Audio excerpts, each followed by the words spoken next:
Olá a todos, meu nome é Henrique Antônio e estou apresentando aqui como nós fizemos o projeto e a implementação de um contador inteligente. Primeiramente, a fundamentação teórica necessária para que todo esse contador funcione é entender o conceito do que é um flip-flop, né? Porque os flip-flops que foram responsáveis pela maior parte das operações desse nosso projeto. Porque qual é a função do flip-flop? Flip-flops são componentes registradores que servem para armazenar valores, né? Eles são componentes de memória. Como é o caso que eu coloquei aqui do flip-flop D, em que ele recebe um valor D e com um pulso de clock ele produz uma saída Q. Isso aqui são valores de preset e clear, e isso aqui é uma saída barrada do resultado Q. Esses flip-flops, como eu já falei, eles que são os responsáveis por meio que guardar na memória um determinado valor, para que seja útil fazer determinadas coisas com ele. Bom, o projeto, o que ele consistia? Consistia em desenvolver um contador inteligente em que dependa de algumas variáveis, algumas coisas. Primeiramente, o up and down, que se essa variável tiver nível lógico 1, então ele irá fazer a contagem crescente. Se 0, então ele irá fazer a contagem decrescente. Step, para que em conjunto com o load seja armazenado o valor de passo, pois esse contador ele possui passo variável. MXMI, que também juntamente com o load serve para armazenar o valor máximo e mínimo que o contador deve chegar, em que se o nível lógico dessa MXMI for 1, vai estar armazenando o valor de máximo, e se for 0, o valor de mínimo. E o clear, que o clear tem o seguinte objetivo, em que qualquer momento que eu apertar esse clear, ou seja, alterar o valor lógico dele, mudando o valor lógico dele para 0, então o contador ele deverá fazer a contagem de 0 a 999 com o passo 1. Isso aqui foi um divisor de clock, que no nosso caso, esse componente já é um circuito, um componente que foi dado para nós pelo professor, em que ele tem objetivo para simulação e melhor visualização dos resultados, em que ele reduz o clock, para que a gente possa visualizar melhor. Como também vai ser necessário a gente informar um vetor de 12 bits BCD, A2, A1 e A0, em que feitas as contagens, eles irão produzir uma saída Q2, Q1 e Q0, em que irão para 3 displays de 7 segmentos. Esse LED será uma saída que ele acenderá caso a contagem chegue ao fim. Então, esse é o nosso circuito em que nós fizemos da seguinte maneira. Aqui nessa parte superior é o registrador de passo, ou seja, você informa o load com o step e também o clear. Caso necessário, você dá o clear na operação e o clock. Esse será o responsável por fazer o passo variável. Aqui estamos informando algumas condições para o nosso somador, para o nosso contador, que é o caso de up and down, load, o step e o clear. Aqui nós estamos passando o clock e aqui seria de onde o nosso contador iria começar por padrão. Bom, vindo para cá agora, esse passo variável ele vai entrar no multiplexador em que, dependendo da saída do comparador, ou ele vai passar esse passo variável, ou ele vai passar o passo zero, indicando que a operação do contador acabou. Vindo para cá, a saída desse multiplexador vai diretamente para o passo tanto do somador quanto do subtrator. em que será definido qual operação será utilizada, dependendo do up and down que será passado aqui. Se o up and down for 1, né, então ele está fazendo uma contagem crescente, então iremos usar o somador. Se up and down for 0, então iremos utilizar o subtrator. As saídas desses subtratores, né, irão produzir um vetor de 12 bits, que estamos juntando aqui em centena, dezena, unidade, e eles irão junto para um multiplexador também, para que seja definido se vai o valor do somador ou do subtrator. Esse valor, então, vai para o registrador, o comparador, no caso, né? Em que o comparador ele recebe o valor mínimo, o valor máximo, esse valor de entrada e também o up and down, para verificar se a contagem chegou no final.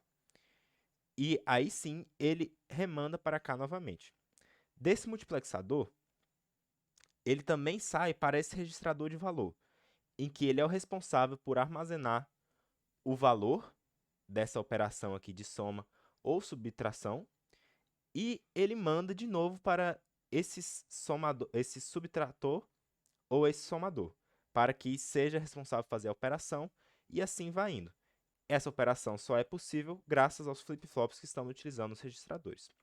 Bom, destrinchando mais o projeto, primeiramente nós temos que fazer essa setagem dos valores de máximo, de mínimo e de passo. Primeiramente, esse é o nosso registrador de máximo, em que o que está acontecendo aqui? Nós estamos passando o load, o MXMI, o clear e também está sendo formado o clock. Nós estamos utilizando o flip-flop que possui enable e preset. Preset e clear, nesses flip-flops que estamos utilizando, eles já estão barrados. Ou seja, o load e MX, eles serão a combinação lógica responsável pelo nosso enable. E o que esse enable faz? Se o enable for 1, então o clock, a cada pulso de clock, irá atualizar esse valor. Porém, se o enable for 0, então, mesmo que eu dê pulsos de clock, o clock não vai alterar esse valor. Para que isso serve? Bom, eu informo um valor aqui máximo, certo? Ativo o load, ativo o MXMI, deixo o clear em 1 e dou o pulso de clock. No pulso de clock, a minha saída de valor máximo será a minha entrada. Porém, se eu não coloco ou load ou MXMI para esse resultado dar 0, então meu enable é 0. O que significa que, mesmo que eu dê pulsos de clock aqui, não vai mudar o valor anterior que eu já armazenei. Tá, agora qual é a função do clear aqui e como o clear passa o valor de padrão 999, caso ele seja 0. O clear aqui, para que ele dê a função de clear, ele precisa estar no 0. O que acontece? Se vocês repararem, nesse primeiro e nesse último flip-flop aqui dessa coluna, nós estamos utilizando o preset diretamente do clear. O que isso significa?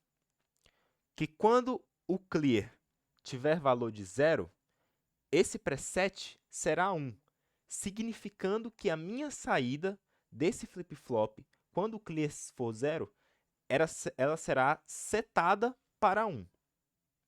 Ou seja, isso serve para setarmos um valor padrão caso queiramos. Aqui nesses outros flip-flops do meio, não estamos utilizando isso. Ou seja, quando o clear for 0, a saída desse flip-flop dará 0 também. Mas se eu colocar o clear para 0, então ele produzirá na saída 1001, 1001 e 1001, que é o 999. Para o registrador de mínimo, é exatamente a mesma lógica que o registrador de máximo. Só que qual é a seguinte questão? Aqui na entrada, nós estamos negando o MXMI, porque para registrar o valor de mínimo, MXMI precisa ser 0. E para que isso seja verdade, precisamos negar. E também a outra alteração que fizemos é em relação ao preset, porque aqui todos precisam estar em 0, que é o valor padrão de mínimo. como vocês podem ver, não tem nenhum preset aqui. Para o registrador de passo, também é a mesma lógica que o registrador de máximo, porém apenas para 4 bits, como é o caso do nosso exemplo aqui. O passo somente tem 4 bits. Para fazer a execução do código em VHDL desses registradores, o componente que foi nos dado não tinha um enable. Então, nós tivemos que fazer a seguinte lógica para poder implementar desse flip-flop D o enable. Então, apenas colocamos no multiplexador que se o enable for 1, então eu vou estar passando o valor que eu informar.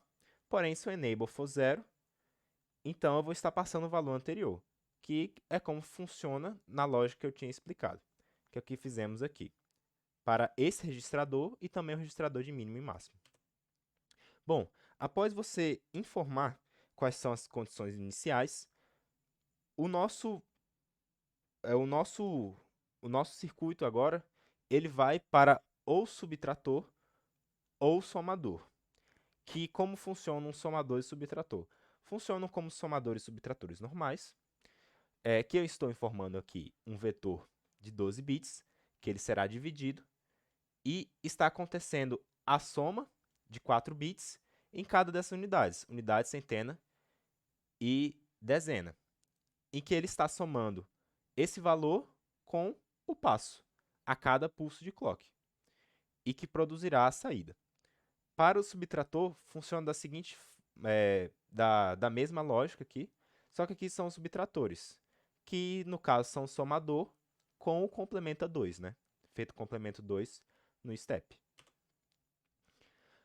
Bom, como eu já havia explicado na primeira parte do circuito geral, que mostrei na imagem, após ser feito a, a, a soma ou a subtração, agora nós iremos fazer a comparação, em que ele recebe o resultado da soma ou subtração, o mínimo e máximo, vindo dos registradores de mínimo e máximo, e ele compara esses valores se são iguais.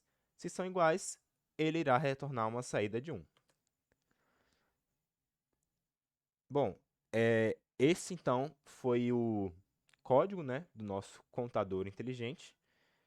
Nós definimos aqui as entradas e as saídas, e nós apenas, como trabalhamos com componentes, citamos os vários componentes que utilizamos, e por fim fizemos os port maps adequados dele, unindo todo o nosso circuito e funcionando como esperado.